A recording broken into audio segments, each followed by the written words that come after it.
पटना में ट्रेन में हुए पार्सल ब्लास्ट मामले में गिरफ्तार इमरान मलिक और नासिर मलिक को एनआईए की टीम हैदराबाद से सीधे पटना लेकर पहुंची है। बताया जा रहा है कि गिरफ्तार दोनों आतंकी को पटना स्थित एनआईए कोर्ट में पेश करेगी। पेशी के साथ ही कोर्ट से दोनों का ट्रांजिट रिमांड पर देने की मांग करेगी। इसके पहले एनआईए की टीम कैराना के सलीम से सख्ती के साथ पूछताछ कर रही है। पूछताछ में सलीम ने कई महत्वपूर्ण बातों से पर्दा हटा दिया है, जिसके बाद अब मामले में कुछ और गिरफ्तारी की बात सामने आ रही है। एनआईए के अनुसार पाकिस्तान में बैठे दहशतगर्द हिंदुस्तान में तबाही मचाना चाहते थे, जिसके लिए उन लोगों ने इकबाल काना से संपर्क किया। 17 जून को दरभंगा सिकंदराबाद में पार्सल बोगी में एक ब्लास्ट हुआ था, जिसमें कि एक के बाद एक कई खुलासे हो रहे हैं।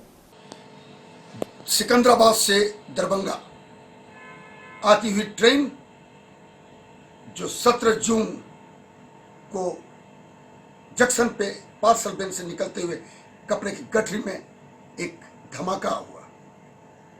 यह साजिश बहुत सोची समझी और पाकिस्तान का लश्कर तोयबा का सोचा हुआ प्लान जो अंजाम पहुंचने से पहले ही नाकामयाब हो गया। मैं बताना चाहूंगा कि इस साजिश को लश्कर तोयबा ने बहुत सोच समझ के प्लान किया था। बर्निंग ट्रेन ये हिंदुस्तान के इस माहौल में होने वाला था, लेकिन अभी जांच प्रक्रिया एनआईए के द्वारा जब आगे बढ़ा तो पता चला कि सिकंदराबाद से जो पार्सल बिन में ये सामान रखा गया था उसमें नासिर और इमरान जो श्यामली उत्तर प्रदेश के रहने वाले थे और अस्थायी रूप से नामपल्ली हैदराबाद में रहते थे। 2012 में वो पाकिस्तान भी गए थे और 5 साढ़े 5 महीने उन्होंने वहां पर ट्रेनिंग ली थी और स्पेशली आईईडी बनाने का, और उसमें भी आग लगने वाली जो आईईडी का उन्होंने बेहतर ट्रेनिंग लिया था। मैं ये बताना चाहूंगा कि पूछताछ में एनआईए को ये जानकारी मिली है कि टाइगर मेनन और हाफिज सईद से भी इन्होंने फिजिकली मिला और उनसे उनके मोटिवेशन में जब वापस आए हैं तो महाराष्ट्र और राजस्थान में भी इन्होंने 1-2 हादसे करने की कोशिश की जो नाकामयाब होगी।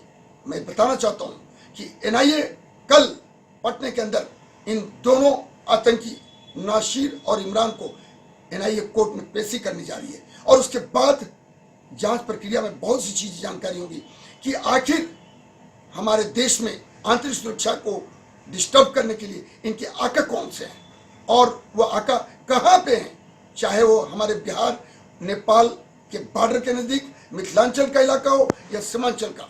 लेकिन बहुत ही खतरनाक साजिश दरभंगा आने के बाद जो नाकामयाब हो गया। लेकिन आने वाले दिनों में विधानसभा की चुनाव है, पंचायत चुनाव बिहार में, इन सभी के मद्देनजर बहुत ज्यादा जरूरी है कि इंटेलिजेंस इनपुट और केंद्रीय और राज्य की जो एजेंसियां हैं वो एक दूसरे के साथ तालमेल करें और बेहतर से बेहतर आंतरिक सुरक्षा को चौकस रखें। आज की जरूरत है। जिला प्रशासन के तमाम दावों के बावजूद पूर्णिया जिले में इन दिनों अपराधियों में कानून का कोई खौफ नहीं दिख रहा है। पिछले 24 घंटे में अपराधियों ने 3 बड़ी घटना को अंजाम दिया, लेकिन सब में पुलिस के हाथ खाली है। बीती रात 10 बजे कस्बा थाना अंतर्गत NH57 पर काटपुल के पास बाइक सवार 3 अपराधी ने मक्का व्यवसायी को गोली मारकर 3,70,000 रुपये लूट लिया। तो वहीं जलालगढ़ में किसान पेट्रोल पंप के पास बाइक सवार 2 अपराधी ने रेलवे के गैंगमैन सुजीत कुमार पासवान को गोली मार दी। गोली उनके पीठ में लगी। फिलहाल निजी अस्पताल में उनका इलाज चल रहा है। इसी तरह बायसी थाना के बकड़िया में कार पर सवार अपराधियों ने एक बच्चे का अपहरण करने का प्रयास किया, लेकिन बच्चा अपनी सूझबूझ से अपहरणकर्ता के चंगुल से भागने में सफल हो गया है। पूर्णिया में लगातार हो रही इस तरह की आपराधिक वारदात से ऐसा लगता है कि अपराधी कानून को खुलेआम चैलेंज दे रहे हैं, तो वहीं आम जनता भय के साए में भी जीने को विवश है। वहीं पुलिस ने कटिहार में 6 अपराधी को गिरफ्तार करने में सफलता पाई है।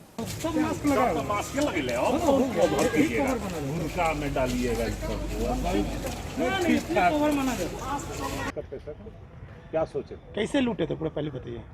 हम सर उधर से आ रहे थे, हम पहले गाड़ी चला के टेम्पो चला के, ये सब हमको बुलाया। हम खाना खा रहे थे, हमारा मम्मी पापा भी हमको डांटा कहाँ जा रहा है। हम बोले कि हम आ रहे हैं, ये बोला कि चल ना 10 मिनट में आते हैं। हम चल आए, 10 मिनट में गाड़ी पर बैठे इसका, ये सब आया और अगला गाड़ी रोका और हम वहाँ जैसे घर से आए वैसे ये रोका। हम पिछला गाड़ी पे बैठल हुए थे, गलती हमारा इतना हुआ हम बैठ गए और इसका सामान पकड़ लिए। कितना लूटे थे टोटल लूटा था 3,95,000। कितना आदमी थे? 5 आदमी। अच्छा, पहले से ही पांडव गैंग पहले से तैयार हुआ था? नहीं। कैसे तैयार हुआ? हम नहीं थे उसमें, जो भी था लाइनर, एगो लड़का भी फिरार है, वही था सब चीज़। गुड़ का गाछ के तारा भी वही था। और कहाँ कहाँ लूटे इससे पहले? इससे पहले कहीं नहीं लूटे सर, हम कभी घटना पे चढ़े नहीं, कहीं ये सब घटना पे लाइफ में पहली बार चढ़े, इतना बड़ा सजा पाए। कितना पैसा रिकवरी है तुमसे? रिकवरी हुआ, कितना हुआ रिकवरी? कहाँ तोरा क्या? हमरा हिस्सा तिस्सा नहीं मिला था सर, समझे। टोटल रिकवरी हुआ 70,000, 1 लाख ऐसे कुछ हुआ होगा। मैंने तोरा हिस्सा के तोरा पास से कितना बरामद हुआ? हमरा पास से हुआ वही 60-65 हज़ार। अच्छा, का सोचे थे, काहे के लिए? हम सर सोचे नहीं थे, हम रिटर्न करने के लिए सोचे थे कि हम सरेंडर कर देंगे जाके, हम क्या ये नाम सोचे है थे। धीरज कुमार।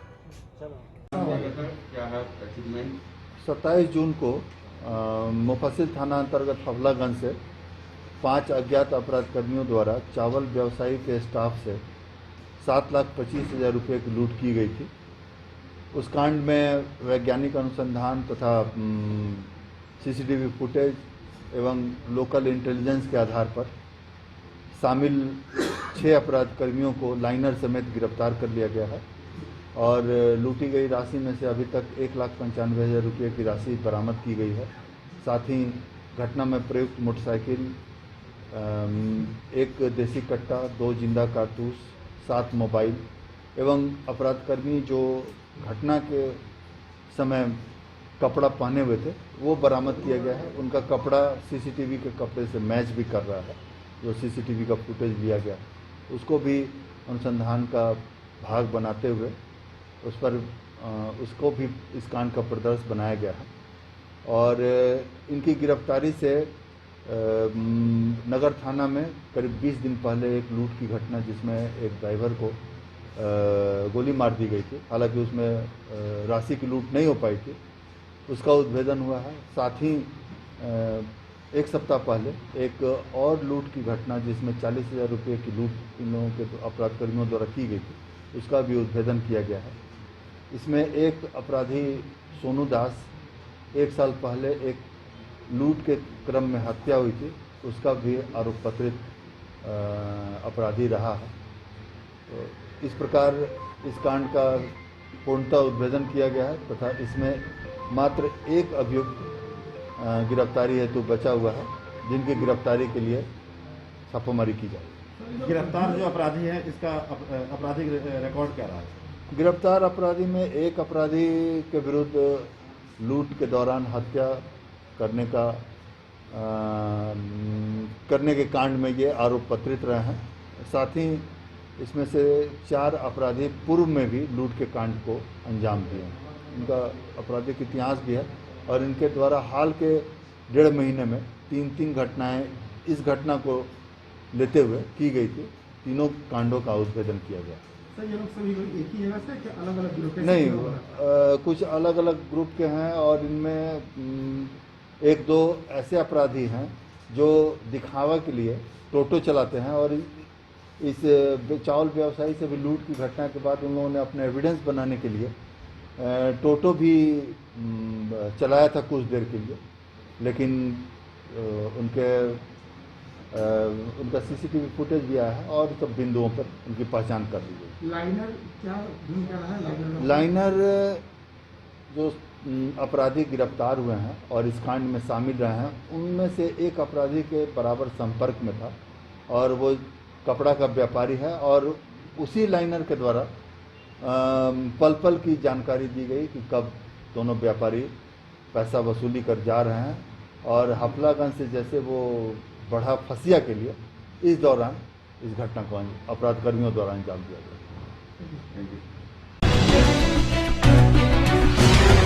इस वक्त एक बड़ी खबर बिहार के मुजफ्फरपुर जिले से सामने आ रही है, जहां भीषण हादसे में 4 लोगों की मौत हो गई है, जबकि इस घटना में 6 लोग गंभीर रूप से जख्मी हैं। जख्मियों को इलाज के लिए नजदीक के हॉस्पिटल में भर्ती कराया गया है। मामले की जांच की जा रही है।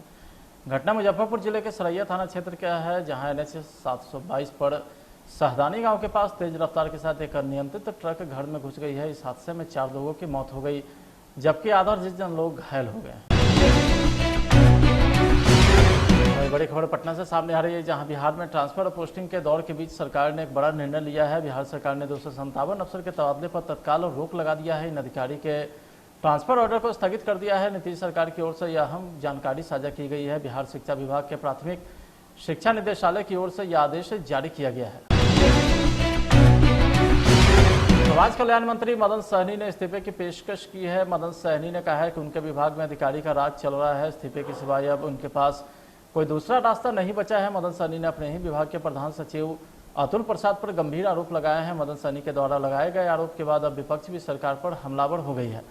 आरजेडी प्रवक्ता मृत्युंजय तिवारी ने कहा है कि डबल इंजन की सरकार में घमासान मचा है। एनडीए की नैया डगमगा गई है। बिहार सरकार के माननीय मंत्री मदन सहनी जी ने इस्तीफे की पेशकश की है।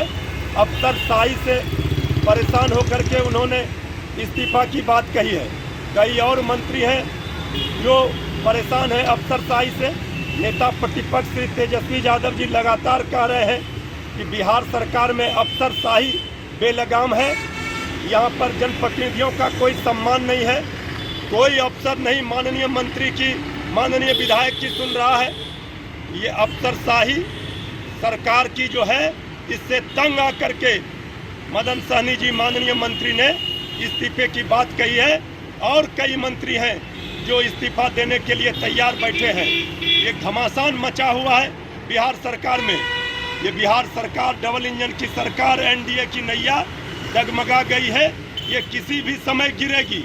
और जो आरोप हमारे नेता प्रतिपक्ष तेजस्वी यादव लगा रहे थे कि चारों ओर भ्रष्टाचार है, अफसरशाही बेलगाम है, वो आज सत्ताधारी दल के विधायक और मंत्री कह रहे हैं। इससे प्रतीत होता है ये सरकार अल्पवक्त में आकर के बहुत जल्द गिर जाएगी। इधर बिहार में व्याप्त अफसरशाही पर पूर्व सीएम जीतनराम मांझी और उनके बेटे संतोष मांझी बट गए हैं। नीतीश कैबिनेट में मंत्री संतोष मांझी ने अपने पिता जीतनराम मांझी की बातों से सहमत नहीं है, या यूं कहें कि अफसरशाही पर बाप बेटे के सुर अलग अलग हैं। दिल्ली में अफसरशाही के खिलाफ इस्तीफा देने की बात कर दी है। इस्तीफा देने भी जा रहे हैं मदन सहनी। कह रहे हैं कि अफसरशाही इतना हावी है कि बात नहीं सुनता है, विभाग की बात नहीं सुनता है, मंत्री का बात नहीं सुनता है। हम लोग अफसोस करते हैं, लोगों की बात अगर पैरवी भी करते हैं कहीं, तो एक अदना सा अधिकारी भी नहीं बात सुनता है। अब तो ये बात आप कह रहे हैं, हम लोग सुनी नहीं है ये बात। लेकिन एक बात सही है कि विधायक हो, मंत्री हो, उन लोगों की बात को बहुत अफसर लोग तरजीह नहीं देते हैं। ये सच्ची बात है। और इस चीज़ को भाजपा और जदयू का जो एमएलए का लेजिस्लेटिव एमएलए का बैठक थी, संयुक्त बैठक, उसमें भी हमने कहा था कि माननीय नीतीश कुमार जी, सभी विधायकों का इज्जत तब बढ़ेगा कि इनके कहने पर अफसर सुने और जनता का काम करें। तो पहले भी हम कह चुके हैं और ये इस्तीफा दे रहे हैं कि नहीं दे रहे हैं ये नहीं मालूम है। लेकिन कह रहे हैं आंशिक रूप में जरूर सत्य बात है। बहुत दुखी है, कह रहे हैं कि सीएम से क्या बात करनी है। सीएम को पता नहीं है कि कितना भ्रष्टाचार है अफसरशाहियों में।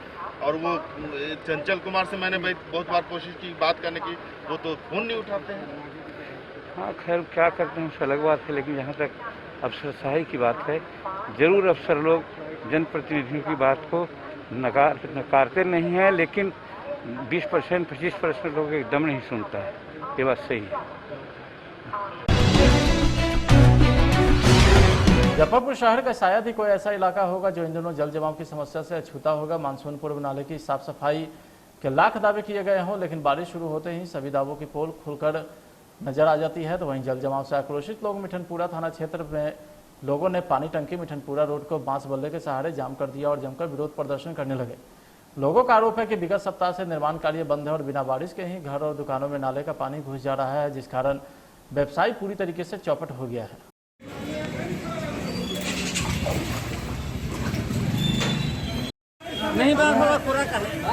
ये कंटिन्यूअस परेशानी है। जब से ये काम चल रहा है तभी से परेशानी है। और कभी कोई बच्ची गिर जा रही है, कभी कोई बूढ़ा गिर जा रहा है, कभी कोई बच्चा गिर रहा है। ठीक है, इतना सारा ब्रेकर है। ये समझ में नहीं आता है, जब पानी सूखा हुआ था तो क्यों नहीं ये रोड बना। मार्च से पहले से काम लगा हुआ है, कितना 15 दिन में काम हो जाना चाहिए था। मैंने कौन सा टेंडर है, कौन सा राज्य सरकार का पॉलिसी है, समझ में नहीं आता है। पानी लगेगा, मोटर लग जाएगा, 3 दिन चला, मोटर भी गायब, आदमी भी गायब, फिर वही का वही। हम लोग कितना झेले भाई, आए दिन बच्ची गिरती है, बूढ़ा लोग गिरता है, अरे भाई डेली गिर रहा है, घंटा जाम लगा हुआ है। ठीक है। इस पर सरकार को निश्चित तौर पे देखना चाहिए। भगवान जाने शर्मा जी इसी पानी से गए हैं, शर्मा जी कुछ गलती नहीं किए थे, सुरेश शर्मा इसी पे हारे हैं, इसी पानी पे। पूरा मिठनपुरा में नहीं आए देखने, चले गए तेल बेचने। अब इहो जाएंगे, चौधरीओ जी जाएंगे, इनको भी वही है, विजेंद्र चौधरी भी जाएंगे। हला 2 महीना से हम लोग झेले जा रहे हैं, कुछ समझ में नहीं आ रहा है। न कोई मंत्री आता है, न नेता, न संतरी, खाली वोट लेने के लिए हम लोग मिठनपुरा के। लॉकडाउन में अच्छा खासा मौका था, रोड बना। शर्मा जी यही पानी शर्मा जी को खा गया, बाकी शर्मा जी कुछ नहीं किए थे, पूरा मौका तो ठीक। अब विजेंद्र चौधरी भी यही पानी झेल रहे हैं, वो भी जाएंगे, इस तरह से थोड़ी होता है। दुकान में जाकर देख लीजिए। समस्या यही है जो 8 दिन से काम बंद है, और बारिश हो या न हो दुकान में पानी जाना ही जाना है, और सप्ताह में 3 दिन दुकान खुलता है और उसमें भी पानी रहता है। तो हम लोग का क्या होगा, कैसे होगा? और काउंटर डूबा हुआ है और कोई सूद लेने वाला नहीं है, तो क्या होगा ऐसे में? और कितना दिन हम लोग बोले हैं, लेकिन अभी तक कोई कुछ नहीं, सुनवाई नहीं हो रहा है। हार कर के हम लोग जाम किए हैं। प्रशासन से मांग है आके ये जो नाला खन के ऐसे ही है, इसको बनवाए और पानी का निकासी का काम अभी बंद है। काम बंद है, 8 दिन से बंद है। 8 दिन से बंद है और इससे आगे काम हो गया है, यहाँ नहीं हुआ है, और आगे ब्लॉकेज किया हुआ है। और जाके बोलने पे आज दुकान में, घर में पानी घुसा हुआ है, हर मोहल्ले में पानी घुसा हुआ है। हर बार इंजीनियर को, ठेकेदार को कह के निकलवाना पड़ता है पानी, तो भी नहीं निकलता है। नगर निगम नहीं सुन रहा है। नगर निगम कभी नहीं सुना है आज तक, गार्गी सिंह तो कभी नहीं सुनती हैं। क्या मांग है आप लोग का? हम लोग का यही मांग है कि पानी निकलवा दिया जाए, नाला बना दिया जाए, हम लोगों को और कोई समस्या नहीं है। क्या नाम हुआ आपका? राहुल प्रसाद। बिहार सरकार की अति महत्वाकांक्षी योजना हर घर नल जल योजना के क्रियान्वयन में हो रही लेट लतीफी के मद्देनजर लोक स्वास्थ्य अभियंत्रणा विभाग के एग्जीक्यूटिव इंजीनियर प्रभात कुमार ने बाढ़ का दौरा किया है। बाढ़ नगर परिषद क्षेत्र के वार्ड नंबर 8 और वार्ड नंबर 1 का निरीक्षण के बाद मीडिया से मुखातिब होते हुए उन्होंने बताया कि कार्य की गति थोड़ी धीमी चल रही है, जिसे तेज करने की जरूरत है। हाँ सर, क्या पाया गया आज निरीक्षण में? हम लोग वार्ड नंबर 8 और 1 में कुछ जगह कनेक्शन छूटा हुआ था जी, उसका शिकायत प्राप्त हुआ था, उसको हम उसी की जांच के लिए आए थे। स्थल पर हम लोग देखे काम लगा हुआ है। और वार्ड नंबर 8 में 2 से 3 दिन में लगभग सभी घरों में कनेक्शन जो छूटा हुआ है प्राप्त हो जाएगा। कुछ जगह हाउस कनेक्शन का प्रॉपर ढंग से रेट्रो फिटिंग का भी शिकायत प्राप्त हुआ था, जो सही पाया गया, उसको संवेदक को चेतावनी दिया गया है। और उसके जो एजेंसी के जो सुपरवाइजर है उसको हटाने का निर्देश दिया गया है। और उसको जो गड़बड़ी था उसको दुरुस्त करना है, 2-3 दिन के अंदर उसको दुरुस्त कर दिया जाएगा। तो सुपरवाइजर मतलब कंपनी की तरफ से? कंपनी का जो सुपरवाइजर था उसको काम कराया जा रहा है। कौन कंपनी चला रही है? वो एडिज इंडिया करके है। अच्छा। बाढ़ बाजार में भी बहुत सी जगह पर नहीं हुआ है कनेक्शन। हाँ, उस सब का हम लोग समीक्षा किए हैं अभी जी, और अगले 15 दिन में सभी जगह कनेक्शन जो छूटा हुआ था सब जगह का कंप्लीट हो जाएगा। उसके लिए हम लोग एजेंसी के ऊपर पेनल्टी भी लगा रहे हैं। काम लॉकडाउन के चलते कुछ कार्य प्रभावित हुआ था, फिर भी उसके अलावा संवेदक के द्वारा कुछ काम की गति जितना होना चाहिए था उतना नहीं था, इसके लिए उसको पेनल्टी का हम लोग प्रावधान किए हैं। क्या नाम है? प्रभात कुमार।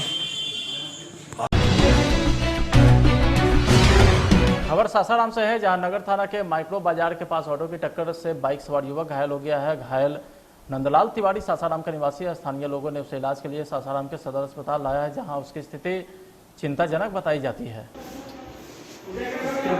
पकड़ के ले लो भैया।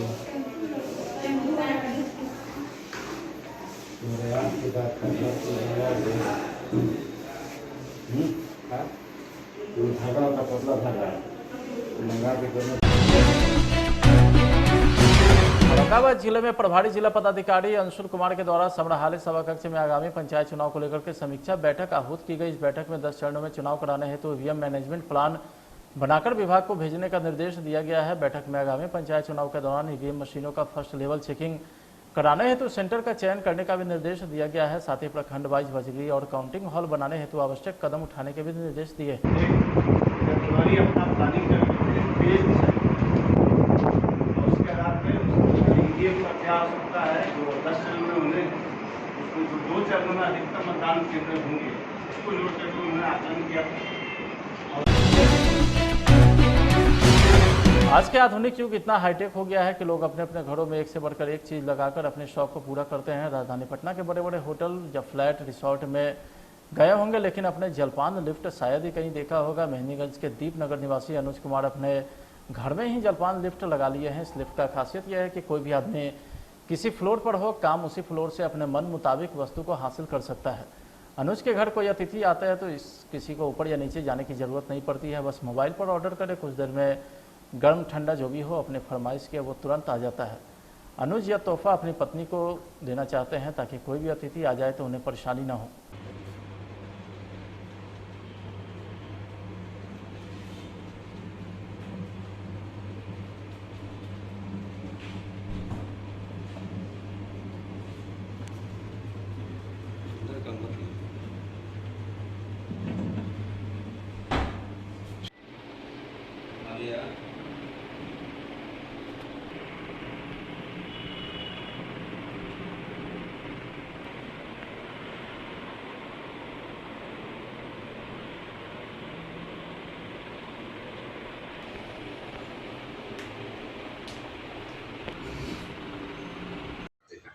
ये लिफ्ट बनाने का मेरा मकसद था। जब हमने मकान बनाया था 11 साल पहले, तो उस समय हमने सोच रखा था कि मेरी वाइफ को जो है नीचे में, मेरा चूँकि मकान छोटा है तो हर फ्लैट पे ये सुविधा नहीं मिल सकता है, इसलिए हमने नीचे गेस्ट के लिए ही स्पेशल हॉल बना के रखा है ताकि वहाँ पे लोग आके बैठें और मेरी पत्नी को ऊपर से नीचे आने में गिर ना जाए या दिक्कत ना हो, कोई परेशानी ना हो कि बार बार आना जाना पड़े।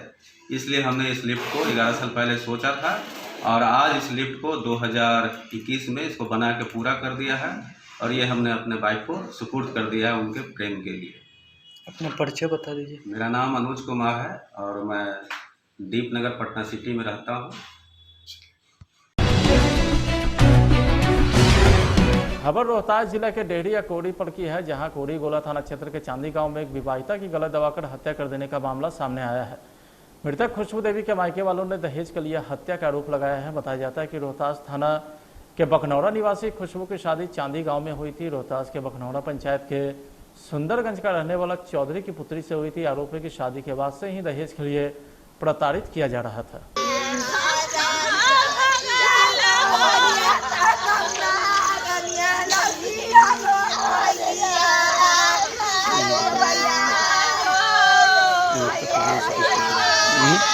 ये घटना कैसे हुआ, क्या जानकारी इस घटना के बारे में बताइए।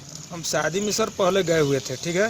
ये हमारा छोटा भाई की तरह है, बगलगिर हम लोग हैं, ठीक है। गए थे, इसके बाद में हम लड़की से भी बात किए, ठीक है। तो जब भी होता था हमसे कहता है कि भैया देखो ना, मुझे शादी हो गई बाद परताड़ी करो तो दहेज प्रथा के बारे में। ताड़ी फाड़ी बेचे वाला आदमी भैया कितना हम देते रह, कभी 10,000 तो कभी 20,000, तो ये मोटरसाइकिल बाइक दहेज प्रथा में दिया गया था। 4 लाख 3 लाख मैंने जो भी था इसको दे भी दिया। कब शादी हुआ था? क्या सर? शादी कब हुआ था? ये सर हुआ था कम से कम 1.5 साल हो रहा है अभी। हाँ।